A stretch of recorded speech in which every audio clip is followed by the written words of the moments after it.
Good afternoon, everybody. My presentation today is entitled People to People.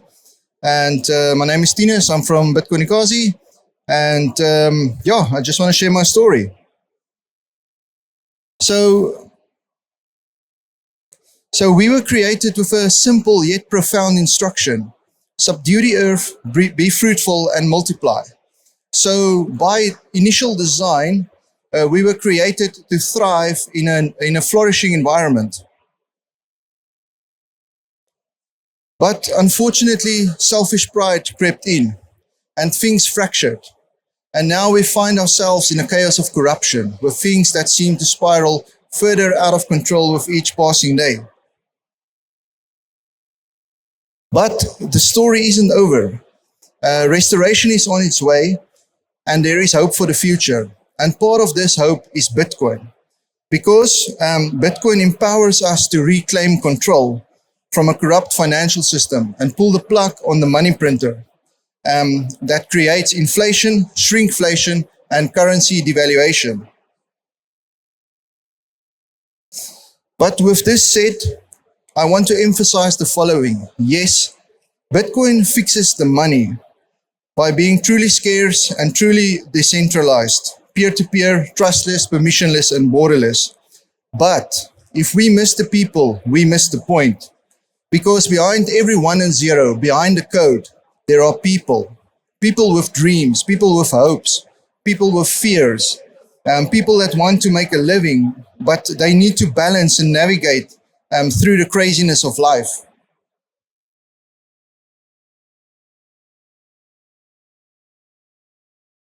So yes, as I said, I'm Thinus, the Special Projects Coordinator at the Seferkids and Bitcoin Ekasi based in Mossel Bay. And this is my journey and my perspective around Bitcoin. So how did my story start? So I was introduced to Bitcoin by Herman, the founder of the Seferkids in 2010 and Bitcoin Ekasi in 2021. So Herman basically shared with me that he wanted to replicate what Bitcoin Beach in El Zonte, El Salvador did and build a Bitcoin circular economy in a South African township. A fun fact about Herman, those that have met him before, he's not only a hardcore Bitcoiner, but he's also very, very serious about coffee. So I can say blocks and brews, that's how he rolls. So the question is, why build a Bitcoin circular economy in a South African township? Well, the answer for us is twofold. First and foremost, it's to empower the youth with a truly good tool that can assist them with their financial future. And secondly, it's to prove that Bitcoin has practical implication and it can actually be introduced to the most unlikely environments. So this idea resonated with me from the get-go. And I was truly convinced. After a quick wallet setup that was permissionless, and Herman literally transferred like 1 cent at the time, which is like 0.05 US dollars, to my Lightning wallet at almost zero fees. That to me was just mind-blowing. And I wanted to be part of this because I realized that this is truly a solution for the unbanked and to give people an opportunity to actually get access to financial systems that didn't have that before. But before we go any further, I think it's really, really important to understand what a Bitcoin circular economy actually is, the definition about that. So it's definitely not a widespread thing. It's a very concentrated effort in a very small geolocation where you actually empower people to earn Bitcoin or get rewards in Bitcoin, and then onboard merchants to accept from those people, creating a circular economy in a very, very small area that is sustainable. Because at the end of the day, you want sats to keep on flowing. So one of the first projects I got to be part of was to create the Bitcoin elements around a 94 Land Cruiser. And this was to draw more attention to the project and use this as a talking point. And one of the most notable things on this vehicle that Lotando calls the Bitcoin truck is the orange kudu horns. And the kudu horns is symbolic of wisdom and strength. and two things that I think is really linked up to what Bitcoin is and what Bitcoin offers. So let's take a drive in the cruiser and visit the JCC township where I spend most of my days. So as soon as you enter the township, you will see a bright wall that represents a very few Bitcoin elements. This wall was painted by graffiti artist McLemmons. And on this wall, we just represent the presence of Bitcoin in the community. The shacks reflects blocks. And then we also show up there the Koala shop, which was the first spaza shop to accept Bitcoin, and Machankura, which is a project that KG runs that allows people to actually accept Bitcoin just by having a phone number. As we drive further, the Bitcoin presence is just made aware by painted logos on the shacks. And here you can see the Money Badger logo. And then we arrive at the Koala Spaza shop, which, as I mentioned, was the first shop to actually accept Bitcoin.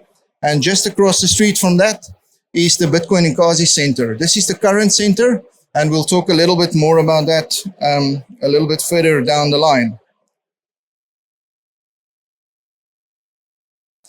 At the Bitcoin Ekasi Center, we will meet Lotando, who is the community lead.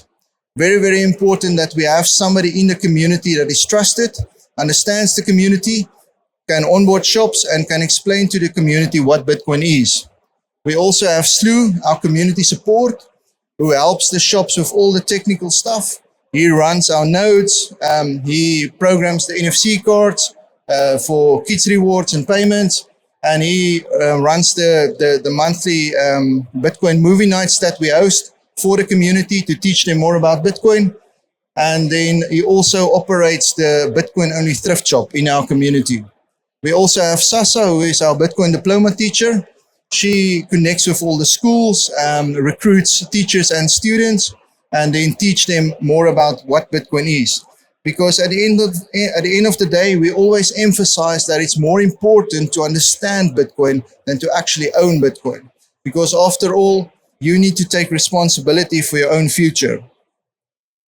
So does this effort pay off? Well, currently there are more than 30 spaza shops in the community accepting Bitcoin, and it's growing by the day. So the question is, who is actually spending Bitcoin at these spaza shops? Although we are a non-profit organization, our mission isn't charity. Our mission is change. And to drive that change, we run a few initiatives. One of these initiatives is the Painted Shacks, where we actually paint Bitcoin-themed logos from our partners on shacks. And then the shacks owners get a weekly reward of 7,000 sats that they are encouraged to spend in the Bitcoin circular economy. But they don't just get this, they have to work for this. They have to clean the area around the township. And this is very validated and verified by Lotando on a weekly basis. Just across the street from the shacks, and this is where we'll stop for a moment, is a piece of land that we are in the process of acquiring from the Mossel Bay municipality. And on here, we want to upgrade and build a proper Bitcoin Ekasi support center for the community.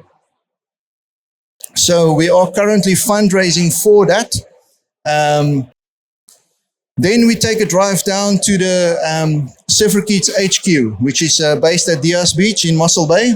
Here you will find the Surfer Kids Center, along with the Bitcoin Bowl, which is a recent addition to our project that was sponsored by Block.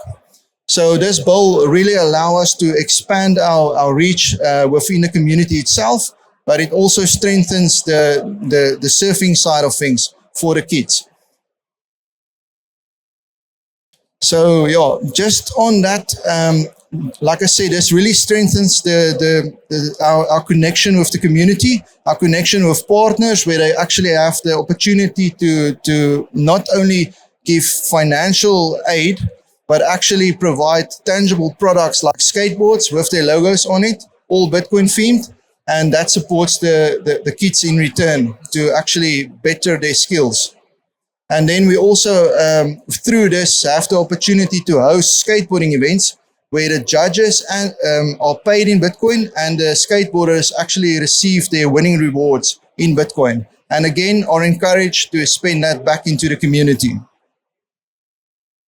Here you will meet Andres, the head coach, Chuma, the surfing manager, and Akona, the life-saving instructor. And all these guys operate by the motto, Hamba Kotando, which means walking in love. They literally have a passion to educate the kids about the ocean, to teach them commitment through surfing, and to ensure that they create a hope for the future. But what does all this have to do with Bitcoin? Well, currently there are about 65 kids in the program with an average attendance of about 45 kids a day. And these kids earn sats for attendance. And again, they live in the community. So again, they are encouraged to either hodl that sats and save for the future or actually spend it in the community itself.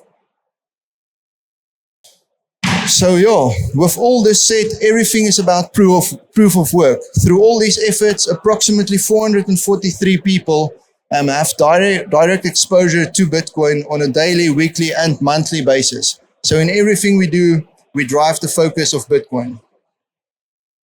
One of the initiatives recently that we started is to start supporting the life-saving instructor, Akona, with his triathlon ambitions. So with that being said, he's an athlete. He wants to propel in his sport. And to do that, he needs funding. On our side, we get the opportunity to brand him in a fully Bitcoin kit, brand his bike. And once they are at the events, Slew travels with him and he gets the opportunity to engage with the spectators and teach them more about Bitcoin.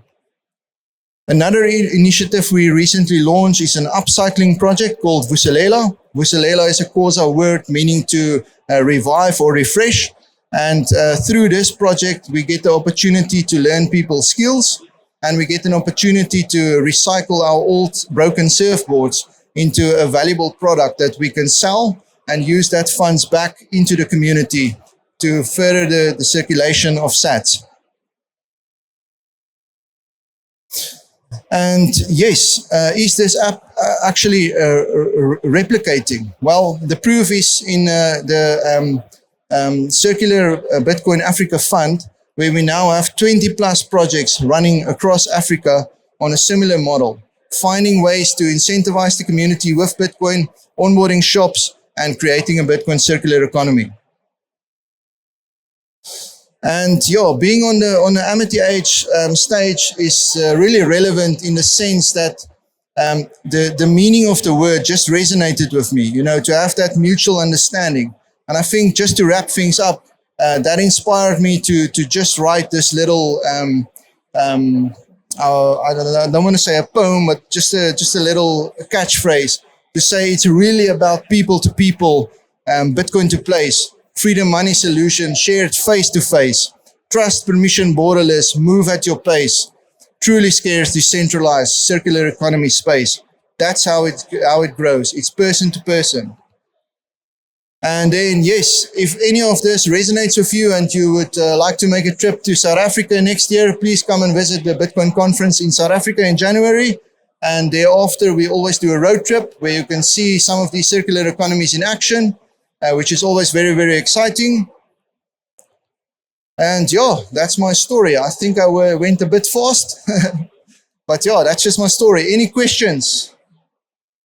Everyone good? Cool. Thanks, guys.